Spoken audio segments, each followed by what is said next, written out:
Hello everyone, welcome back to my channel Rondhone Bondhon. আজকে আমি আপনাদের জন্য নিয়ে এলাম ভেন্ডি আর আলুর একটা দুর্দান্ত স্বাদের রেসিপি। তো এই রেসিপিটাকে যদি ভালো লাগে অবশ্যই একটা লাইক করে রাখবেন, সাবস্ক্রাইব করে রাখবেন, শেয়ার করে দেবেন আপনাদের ফ্রেন্ডস অ্যান্ড ফ্যামিলির সঙ্গে।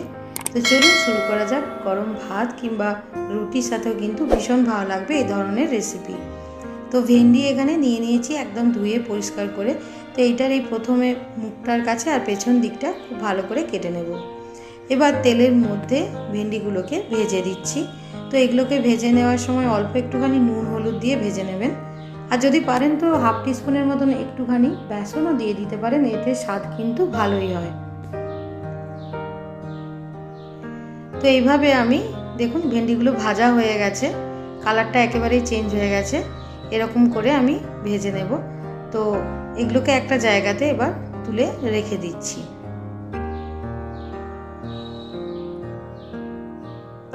আমার চ্যানেলে ভেন্ডির অনেক রেসিপি রয়েছে, আপনারা যদি পারেন তো ডেসক্রিপশন বক্সটাকে একটু দেখে নেবেন, আমি সেখানে লিংক দিয়ে রাখবো। এবার এই ভেন্ডিটা ভেজে তুলে রাখার পরে আলু কেটে নিয়েছিলাম এইরকম লম্বা লম্বা করে, সেগুলোকেও নুন হলুদ দিয়ে আমি ভেজে নিচ্ছি আরও একটা অন্য কড়াইয়ে। এগুলো দেখুন লাল লাল করে ভাজা হয়ে গেছে। এবার এগুলোকে তুলে নিচ্ছি কড়াই থেকে।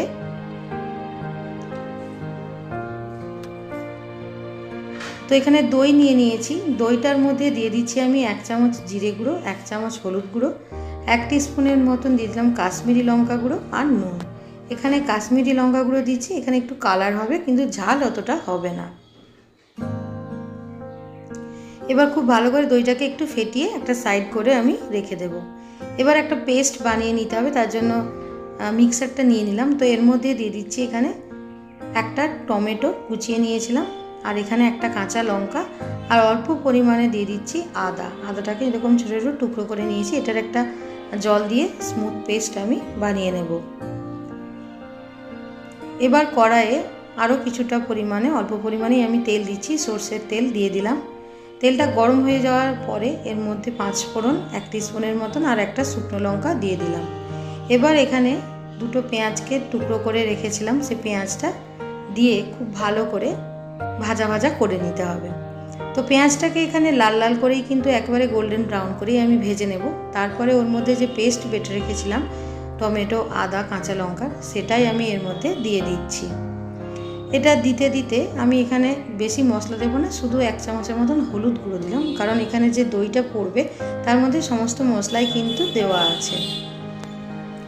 দিয়ে দেখুন নাড়াতে নাড়াতে গ্রেভিটা কিন্তু কালারটা চেঞ্জ হয়ে গেছে এবং আস্তে আস্তে এইভাবে নাড়াতে নাড়াতে তেল ছেড়ে দিচ্ছে। তো আমি একেবারে শেষের দিকে, তখন আমি যখন গ্রেভিটা অনেকটা তেল ছেড়ে দেবে সেই সময় কিন্তু দইয়ের যে আমি ব্যাটারটা বানিয়ে রাখলাম ওটা এখানে দিয়ে দেব। তারপরে একটু চিনি দিয়ে দিলাম হাফ টিস্পুনের মতন। এখানে টক আর মিষ্টির যে স্বাদটা এটা ব্যালেন্স হয়ে যাবে খুব ভালো করে। এই সময় যে এবারে ভেজে তুলে রেখেছিলাম আমি এখানে, সেগুলোকে আমি এখানে দিয়ে দিচ্ছি। আলু আর ঢ্যাঁড়সের যে ভাজাটা এবার খুব ভালো করে এই গ্রেভির মধ্যে মিশিয়ে নিতে হবে। এটা খুব ভালো করে মিশিয়ে নিলাম। এবার নিজেদের প্রয়োজন মতন যতটা আপনারা গ্রেভিটা রাখতে চান সেই অনুযায়ী, মানে অতিরিক্ত ঝোল ঝোল এটা ভালো লাগবে না, আবার একেবারে শুকনো গা মাখাও হবে না, সেই অনুযায়ী কিন্তু একটু জল দিয়ে দিলাম। এটা উষ্ণ গরম জল দিলাম। এবার বেশ খানিকক্ষণ 4-5 মিনিটের মতন একটু মিডিয়াম টু হাই ফ্লেমে এটাকে ফুটিয়ে নেব। তো এইভাবেই কিন্তু এই আলু ভেন্ডির দই দিয়ে রেসিপি তৈরি হয়ে যাবে। দুর্দান্ত খেতে লাগবে। একেবারে নামাবার আগে শেষকালে কাঁচা লঙ্কা আর আপনারা চাইলে অল্প একটুখানি গরম মশলাও দিতে পারেন, তাতে স্বাদটা বেশ ভালোই লাগবে। তো আমার এই রেসিপিটা কিন্তু তৈরি হয়ে গেল। ভালো লাগলে অবশ্যই একটা লাইক করবেন, সাবস্ক্রাইব করে রাখবেন রন্ধনে বন্ধন চ্যানেলটিকে। আবার আপনাদের সাথে দেখা হবে পরবর্তী কোনো একটা ভিডিওতে। ততক্ষণ ভালো থাকবেন, সুস্থ থাকবেন। ধন্যবাদ।